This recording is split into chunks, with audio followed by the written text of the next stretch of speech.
Hola, bienvenidos a un nuevo episodio. Aquí, exploraremos juntos las historias, ideas y enseñanzas de los libros más fascinantes. Prepárate para sumergirte en mundos nuevos, descubrir perspectivas diferentes y, sobre todo, para dejarte llevar por el poder de las palabras. Comencemos. Muchas vidas, muchos maestros de Brian Weiss 1988. 15. 2 meses después de nuestra última sesión, Catherine llamó para pedir una entrevista, diciendo que tenía algo muy interesante que contarme. Cuando entró en el consultorio me sorprendió por un instante la presencia de la nueva Catherine, feliz, sonriente, irradiando una paz interior que la hacía refulgir. Por un momento pensé en la Catherine de un principio, en lo mucho que había progresado en tan corto tiempo. Catherine había ido a visitar a Iris Saltzman, una conocida astróloga psíquica que se especializaba en lectura de vidas pasadas. Eso me sorprendió un poco, pero comprendí la curiosidad de Catherine y su necesidad de buscar alguna confirmación de lo que había experimentado. Me alegró que sintiera la suficiente confianza como para hacer eso. En tiempos recientes, una amiga le había hablado de Iris. Llamó para pedirle una entrevista, sin decir nada a Iris de lo que había ocurrido en mi consultorio. Iris le pidió solo la fecha, la hora y el lugar de su nacimiento. Según le explicó, con eso construiría una carta astral que, en conjunción con sus propios dones intuitivos, le permitiría discernir detalles de las vidas pasadas de Catherine. Era la primera experiencia de mi paciente con una parapsicóloga y no sabía qué esperar. Para asombro suyo, Iris corroboró la mayor parte de lo que ella había descubierto bajo hipnosis. La psíquica fue pasando gradualmente de un estado alterado de conciencia, lo conseguía hablando y tomando anotaciones en el gráfico astrológico, apresuradamente construido. Minutos después de haber entrado en ese estado, Iris se llevó la mano al cuello y anunció que, en una vida anterior, Catherine había sido estrangulada y degollada. El degüello se había producido en tiempos de guerra. Iris veía llamas y destrucción en la aldea, muchos siglos antes. Dijo que, por entonces, Catherine era un hombre joven.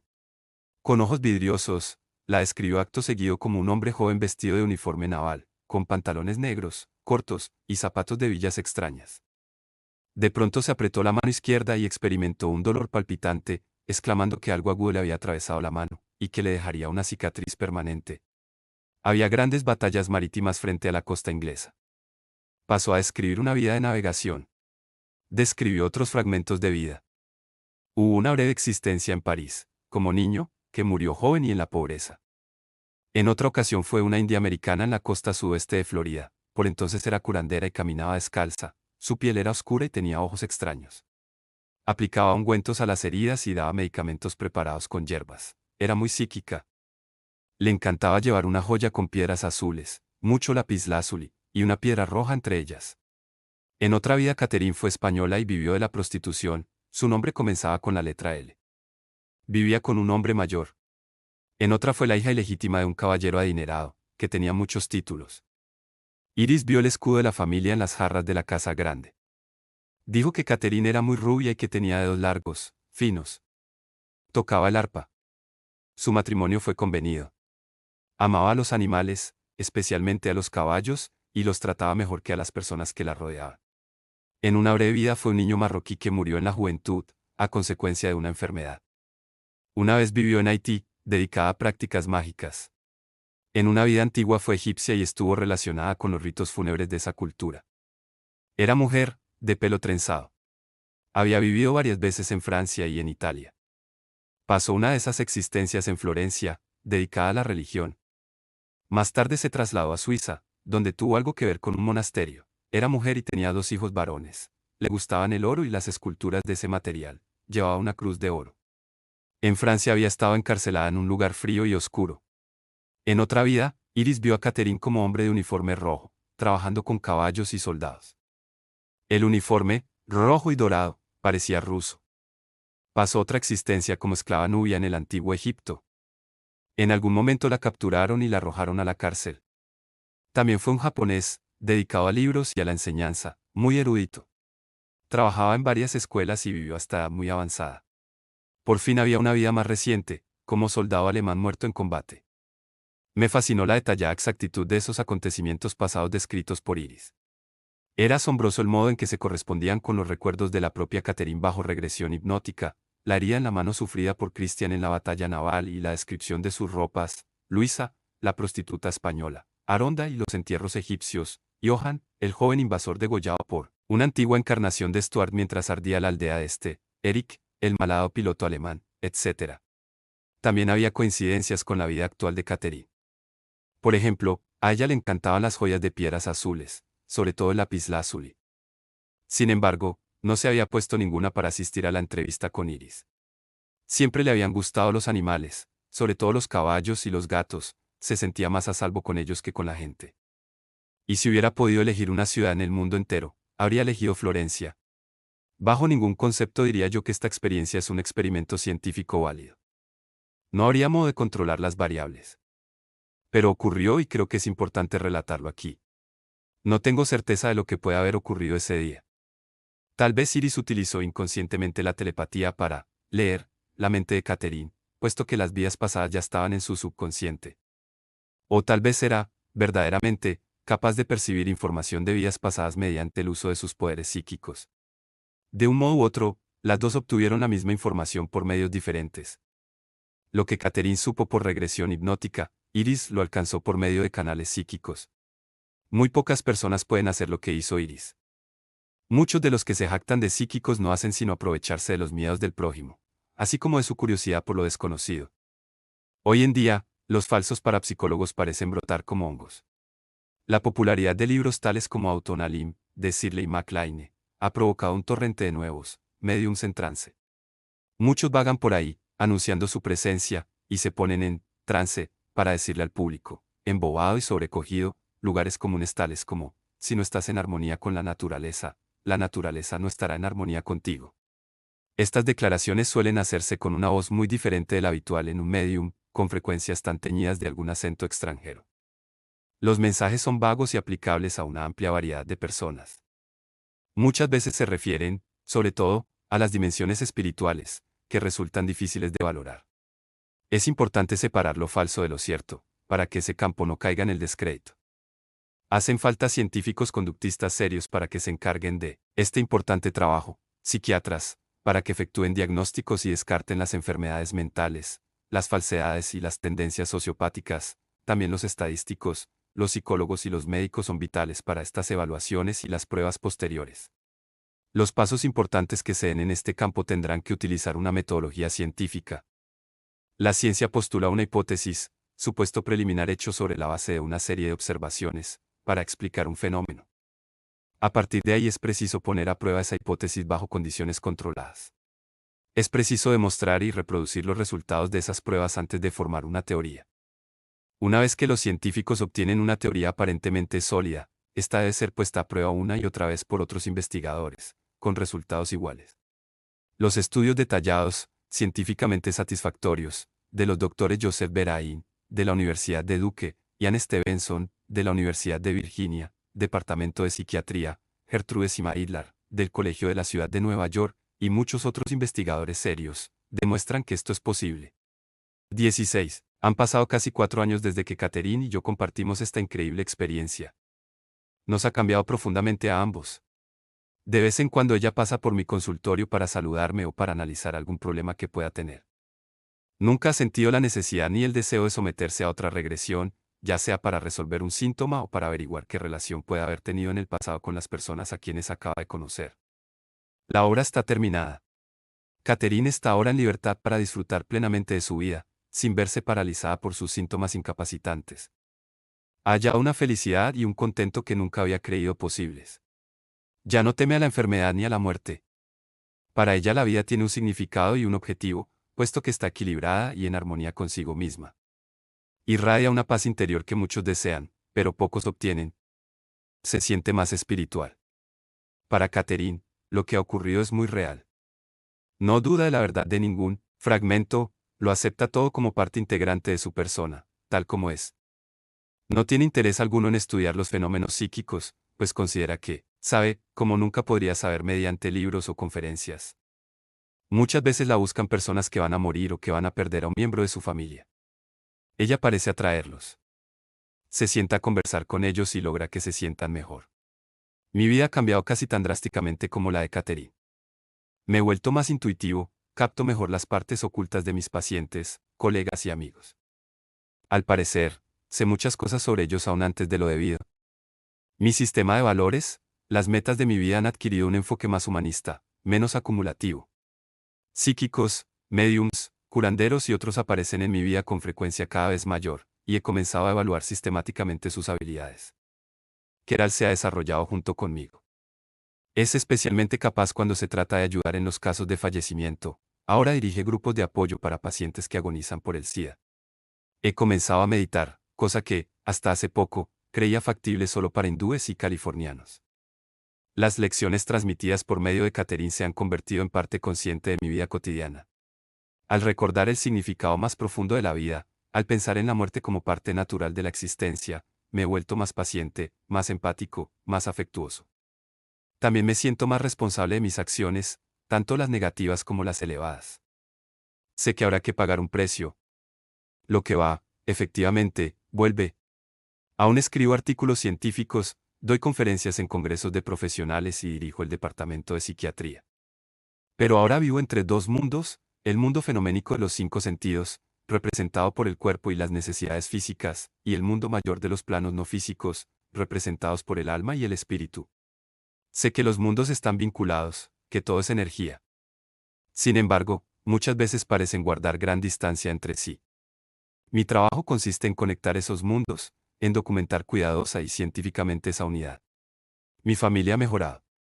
Tanto Keral como a mí han descubierto en sí capacidades psíquicas que superan el promedio normal, y alentamos alegremente el desarrollo de esos poderes.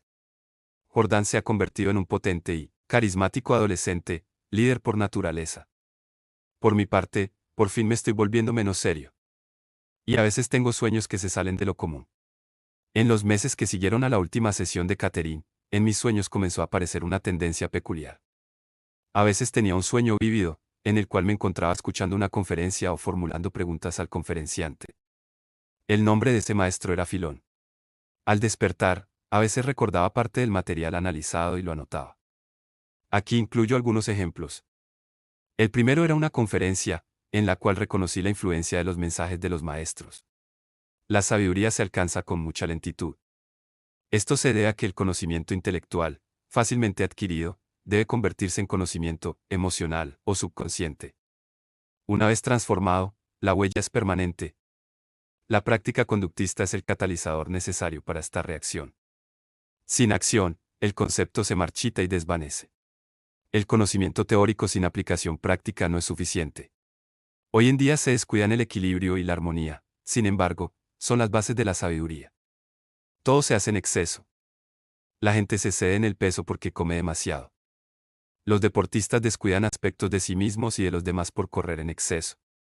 La gente parece excesivamente mezquina.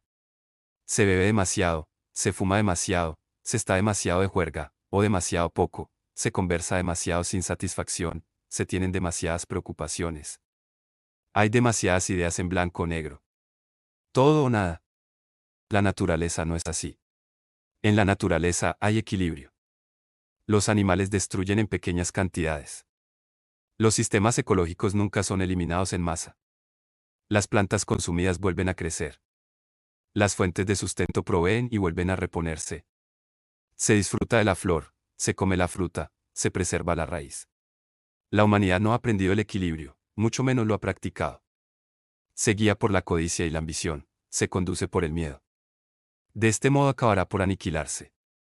Pero la naturaleza sobrevivirá, al menos las plantas. En verdad, la felicidad arraiga en la sencillez. La tendencia al exceso en el pensamiento y en la acción disminuye la felicidad. El exceso nubla los valores básicos. Los religiosos nos dicen que la felicidad se logra llenando el corazón de amor, fe y esperanza, practicando la caridad y brindando bondad. En verdad tienen razón.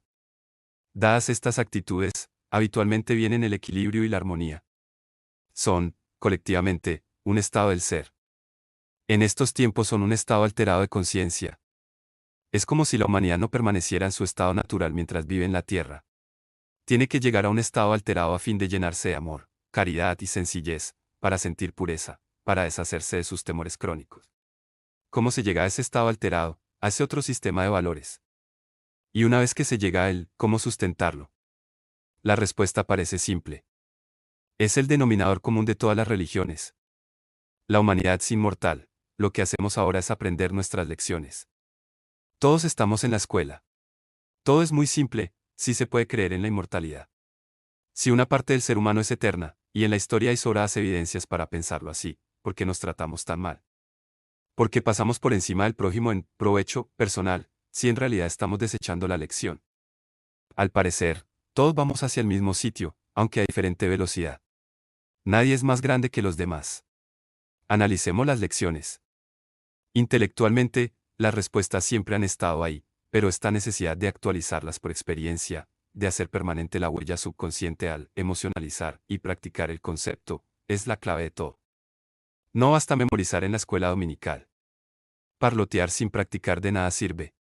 Resulta fácil leer sobre el amor, la caridad y la fe, o conversar sobre ello. Pero practicarlos, sentirlos, requiere casi un estado alterado de conciencia. No se trata del estado transitorio inducido por las drogas, el alcohol o una emoción inesperada. El estado permanente se alcanza mediante el conocimiento y la comprensión. Se mantiene mediante la actividad física, mediante la acción y la práctica. Consiste en tomar algo casi místico y transformarlo en cosa de todos los días mediante la práctica, haciendo de eso un hábito. Comprendamos que nadie es mejor que otro. Sintámoslo. Practiquemos la ayuda al prójimo. Todos remamos en el mismo bote. Si no lo hacemos juntos, nuestros equipos se encontrarán muy solos. Otra noche, en un sueño diferente, hice una pregunta: ¿por qué dice usted que todos somos iguales, cuando las contradicciones obvias son tan evidentes? Diferencia en las virtudes, en el temperamento, el dinero, los derechos, la capacidad y el talento, la inteligencia, la aptitud para las matemáticas, y así hasta el infinito. La respuesta fue una metáfora: es como si dentro de cada persona se pudiera encontrar un gran diamante. Imaginemos un diamante de un palmo de longitud. Ese diamante tiene 1000 facetas, pero todas están cubiertas de polvo y brea. La misión de cada alma es limpiar cada una de esas facetas hasta que la superficie esté brillante y pueda reflejar un arco iris de colores. Ahora bien, algunos han limpiado muchas facetas y relucen con intensidad. Otros solo han logrado limpiar unas pocas, que no brillan tanto. Sin embargo, por debajo del polvo, cada persona posee en su pecho un luminoso diamante, con 1000 facetas refulgentes. El diamante es perfecto, sin un defecto. La única diferencia entre las diferentes personas es el número de facetas que han limpiado. Pero cada diamante es el mismo y cada uno es perfecto. Cuando todas las facetas estén limpias y brillen en el espectro de la luz, el diamante volverá a la energía pura que fue en su origen. La luz permanecerá. Es como si el proceso requerido para hacer el diamante se invirtiera, liberada ya por toda la presión. La energía pura existe en el arco iris de luces, y las luces poseen conciencia y conocimiento. Y todos los diamantes son perfectos. A veces, las preguntas son complicadas y las respuestas, simples. ¿Qué debo hacer?, preguntaba yo en un sueño. Sé que puedo tratar y curar a la gente que sufre. Vienen a mí el mayor número de los que puedo atender. Estoy muy cansado.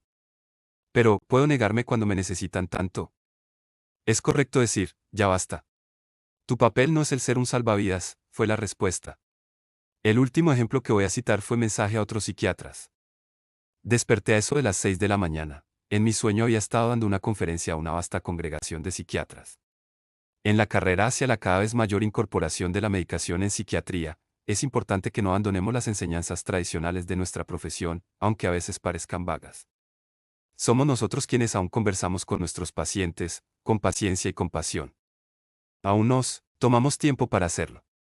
Facilitamos el entendimiento conceptual de la enfermedad, curando con comprensión y mediante el descubrimiento inducido del conocimiento de sí mismo, no solo con rayo láser. Aún utilizamos la esperanza para curar. En esta época actual, otras ramas de la medicina consideran que estos enfoques tradicionales de la curación son demasiado ineficaces, que consumen tiempo y no tienen base. Prefieren la tecnología al diálogo, la química de sangre analizada por computadora a la química personal entre el paciente y el médico, que cura al paciente y proporciona satisfacción al médico. Los enfoques idealistas, éticos, personalmente gratificantes de la medicina, pierden terreno ante los económicos, eficientes, aislantes y destructores de la satisfacción. Como resultado, nuestros colegas se sienten cada vez más aislados y deprimidos. Los pacientes, masificados y vacíos, como si nadie se ocupara de ellos. Debernos evitar la seducción de la alta tecnología. Antes bien, deberíamos ser modelos para nuestros colegas. Deberíamos demostrar que la paciencia, la comprensión y la compasión ayudan tanto al paciente como al médico. Reservar más tiempo para dialogar, para enseñar, para despertar la esperanza y la expectativa de curación, estas cualidades del médico curandero, medio olvidadas, son las que debemos emplear siempre, como ejemplo para nuestros médicos colegas. La alta tecnología es maravillosa para la investigación y para facilitar la comprensión de la enfermedad humana. Puede ser un valioso instrumento clínico, pero jamás reemplazará las características y los métodos inherentemente personales de los verdaderos médicos. La psiquiatría puede ser la más digna de las especialidades médicas. Somos los maestros. No deberíamos abandonar este papel en aras de la asimilación, ahora, menos que nunca. Aún tengo ese tipo de sueños, aunque solo ocasionalmente. Con frecuencia, mientras medito, mientras conduzco por la autopista o incluso en las ensoñaciones, me surgen en la mente frases, ideas, visualizaciones. Muchas veces se parecen muy poco a mi modo consciente y habitual de pensar o conceptualizar. Suelen ser muy oportunos para resolver cuestiones o preguntas del momento. Los uso en la terapia y en mi vida cotidiana. Considero que estos fenómenos son una expansión de mis capacidades intuitivas y me siento alentado por ellos. Para mí, son la señal de que me encamino en la dirección correcta, aunque aún me reste mucho camino por recorrer. Presto atención a mis sueños y a mis intuiciones. Cuando lo hago, todo parece marchar bien. En caso contrario, invariablemente algo falla. Aún siento a los maestros a mi alrededor. No estoy seguro de que ellos influyan en mis sueños y mis intuiciones, pero sospecho que sí. Epílogo. Este libro está ya completo, pero la historia continúa.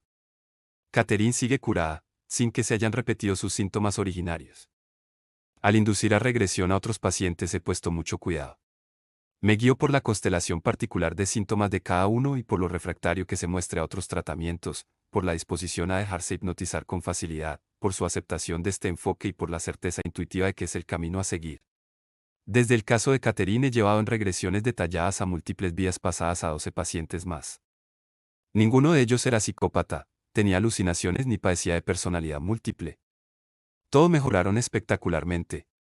Esos 12 pacientes tienen personalidades y antecedentes muy dispares.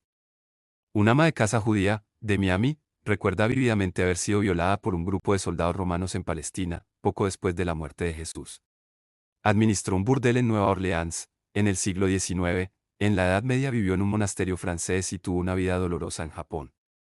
Aparte de Catherine, es la única de mis pacientes que ha podido transmitirme mensajes del estado intermedio. Esos mensajes son sumamente psíquicos. También ella apuntó hechos y datos de mi pasado. Tiene una facilidad aún mayor para predecir acertadamente acontecimientos futuros. Sus mensajes provienen de un espíritu en especial, y actualmente estoy catalogando con cuidado sus sesiones. Aún soy científico. Todo ese material debe ser analizado, evaluado y verificado. Los otros no pudieron recordar mucho, aparte de morir, él abandonó el cuerpo y flotar hasta la luz brillante. Ninguno pudo transmitirme mensajes o pensamientos. Pero todos tenían vívidos recuerdos de sus vidas anteriores. Un brillante corredor de bolsa llevó una existencia agradable, aunque aburrida, en la Inglaterra victoriana. Un artista fue torturado durante la Inquisición española. Un propietario de un restaurante, que no podía cruzar en automóvil puentes ni túneles, recordó haber sido sepultado vivo en una antigua cultura del Próximo Oriente.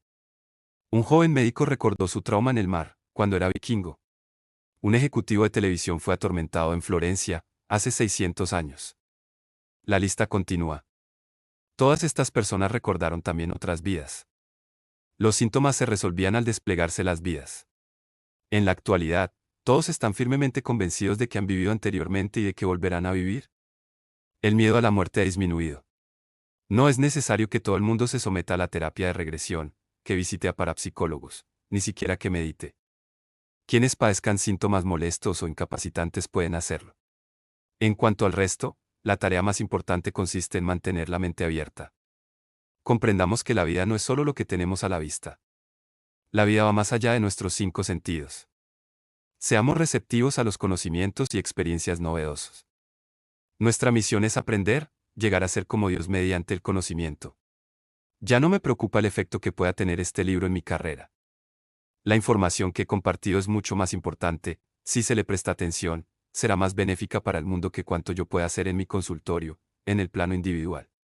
Confío en que te haya ayudado lo que has leído aquí, que tu propio miedo a la muerte haya disminuido, que los mensajes ofrecidos con respecto al verdadero sentido de la vida te den libertad para continuar viviendo la tuya en plenitud, buscando la armonía y la paz interior, ofreciendo amor a tu prójimo. Espero que este episodio te haya dejado reflexionando y, sobre todo, que te haya brindado un poco de paz. No olvides suscribirte al canal y activar la campanita para no perderte ninguna de mis próximas recomendaciones literarias. Comparte el video con quienes buscan respuestas y un mayor entendimiento. Hasta el próximo audio, donde seguiremos explorando temas que nos inspiran a mirar más allá.